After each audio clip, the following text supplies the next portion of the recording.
નમસ્કાર મિત્રો, સ્વાગત છે તમારું વેધર ઓફ ઇન્ડિયા ચેનલ અને હવામાનની નવાજોની ફેસબુક પેજ ઉપર. હું છું ગૌરવ રણિંગા. અત્યારે તમે જોઈ રહ્યા છો છેલ્લી 24 કલાકનું સેટેલાઇટ પિક્ચર.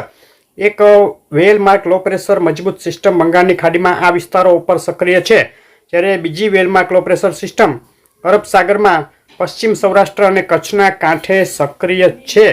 આજે વાત કરશું આપણે આ બંને સિસ્ટમની આગામી દિશા શું રહેશે અને ગુજરાત ઉપર આ સિસ્ટમોની આગામી દિવસોમાં શું અસર થશે તેની. તો તે પહેલાં જે મિત્રો નવા હોય, પહેલીવાર વિડીયો જોતા હોય તેઓ ખાસ ચેનલ સબસ્ક્રાઈબ કરવાનું, ફેસબુકના મિત્રો પેજ ફોલો કરવાનું ભૂલશો નહીં. 850 એચપીએ ઉપરનો પવનનો ચાર્ટ જોઈએ તો જે અગાઉ કહ્યું તે મુજબ બે સિસ્ટમ સક્રિય દેખાઈ રહી છે. જે બંગાળની ખાડીવાળી સિસ્ટમ છે વેલ માર્ક લો પ્રેશર, તે આગામી 24 કલાકમાં આવતીકાલ સુધીમાં ડિપ્રેશનમાં ફેરવાઈ જશે અને આ સિસ્ટમ આ દિશામાં આગળ વધી રહી છે. ગુજરાત સુધી આ સિસ્ટમની અસર થવાની શક્યતા હાલ ખૂબ જ ઓછી દેખાઈ રહી છે. જ્યારે અરબ સાગરવાળી જે સિસ્ટમ છે વેલ માર્ક લો પ્રેશર, તે આજે ડિપ્રેશનમાં ફેરવાઈ જશે આ વિસ્તારો ઉપર અને આવતીકાલ સુધી હજુ આ વિસ્તારો ઉપર સક્રિય રહેશે અને ત્યારબાદ આ દિશા તરફ ગતિ કરવાનું ચાલુ કરશે. 2, 3 અને 4 ઓક્ટોબર માટેનો પવનનો ચાર્ટ જોઈએ તો જે સિસ્ટમ બંગાળની ખાડીવાળી છે તે 2 અને 3 તારીખે આ વિસ્તારો ઉપર આવી જશે અને અરબ સાગરવાળી સૌરાષ્ટ્ર કચ્છના કાંઠાવાળી સિસ્ટમ જે આપણે અગાઉ કહ્યું તે મુજબ આ દિશા તરફ આગળ વધતી જશે 3 અને 4 તારીખ દરમિયાન.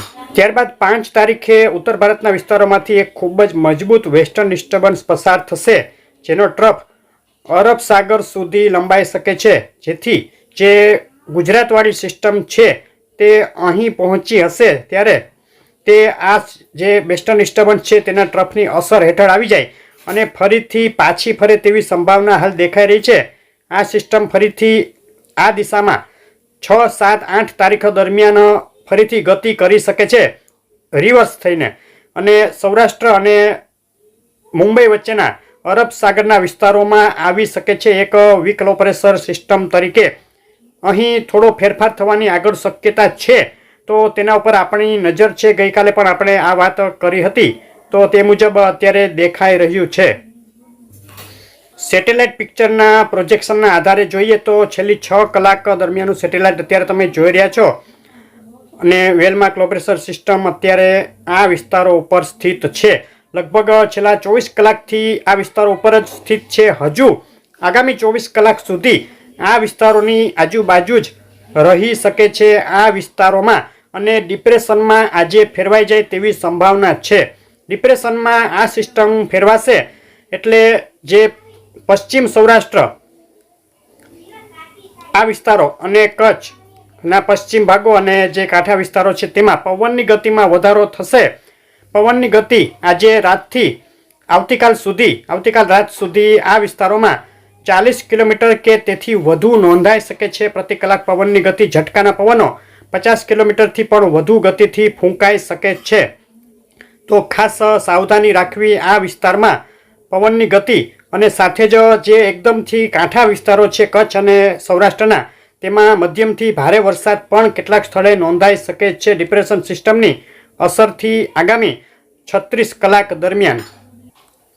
વરસાદની વાત કરીએ તો આજે 1 ઓક્ટોબર અને આવતીકાલે 2 ઓક્ટોબરની સવાર સુધીમાં જે આપણે અગાઉ પણ કહ્યું હતું તે મુજબ જ જે સિસ્ટમ છે તેની અસર ફક્ત કાંઠા વિસ્તારો પૂરતી જ દેખાઈ રહી છે. હાલ પશ્ચિમ સૌરાષ્ટ્રના જે કાંઠા વિસ્તારો છે, દેવભૂમિ, દ્વારકા, અમુક વિસ્તારો જામનગર જિલ્લાના પોરબંદર અને જુનાગઢ તેમજ ગીર સોમનાથ સુધીના કાંઠા વિસ્તારો અને સિસ્ટમ મજબૂત થશે એટલે પશ્ચિમ કચ્છ અને કચ્છના કચ્છ અખાત લાગુ જે કાંઠા વિસ્તારો છે તેમાં આ વિસ્તારોમાં વધુ અસર દેખાશે અને મધ્યમથી લઈ અને ભારે વરસાદ અમુક સ્થળે જોવા મળી શકે છે. 1 થી 3 ઇંચ કે ક્યાંક તેથી વધુ વરસાદની પણ શક્યતા ગણી શકાય. સિસ્ટમ હજુ પણ આગામી 24-48 કલાક સુધી પશ્ચિમ સૌરાષ્ટ્રના કાંઠે રહેવાની છે, જેથી 3 તારીખ સુધી આ વિસ્તારોમાં અસર રહેશે સિસ્ટમની. આ વિસ્તારો સિવાયના જે ગુજરાતના વિસ્તારો છે તેમાં છૂટાછવાયા સ્થળે હળવો વરસાદ, ઝાપટા અને ક્યાંક ક્યાંક મધ્યમ વરસાદ 1-1.5 ઇંચ સુધીનો પણ 3 તારીખ સુધી જોવા મળી શકે. ઉત્તર સૌરાષ્ટ્ર અને ઉત્તર મધ્ય ગુજરાતના પાટણ, મહેસાણા, ગાંધીનગર, અમદાવાદ આસપાસના વિસ્તારોમાં ગાજવીજ સાથે અમુક સ્થળે વરસાદની શક્યતા હજુ આગામી 2 દિવસ સુધી ગણી શકાય. તે સિવાયના વિસ્તારોમાં છૂટાછવાયા હળવા ભારે ઝાપટા ગુજરાતમાં જોવા મળી શકે છે. સિસ્ટમ 2 દિવસ સુધી હજુ પણ રહેવાની છે કાંઠે. તો આ રીતે જે સિસ્ટમની અસર છે તે આપણે જે દર્શાવ્યું તે મુજબના વિસ્તારોમાં વધુ રહી શકે છે. આગળ આમાં કંઈ પણ ફેરફાર હશે તો તેની ફરીથી અપડેટ આપવામાં આવશે. તો આ હતી અત્યાર સુધીની માહિતી. આગળની અપડેટો જોવા માટે વિડીયો લાઇક શેર કરી ચેનલ સબસ્ક્રાઈબ કરવાનું, ફેસબુકના મિત્રો પેજ ફોલો કરવાનું ભૂલશો નહીં. આભાર.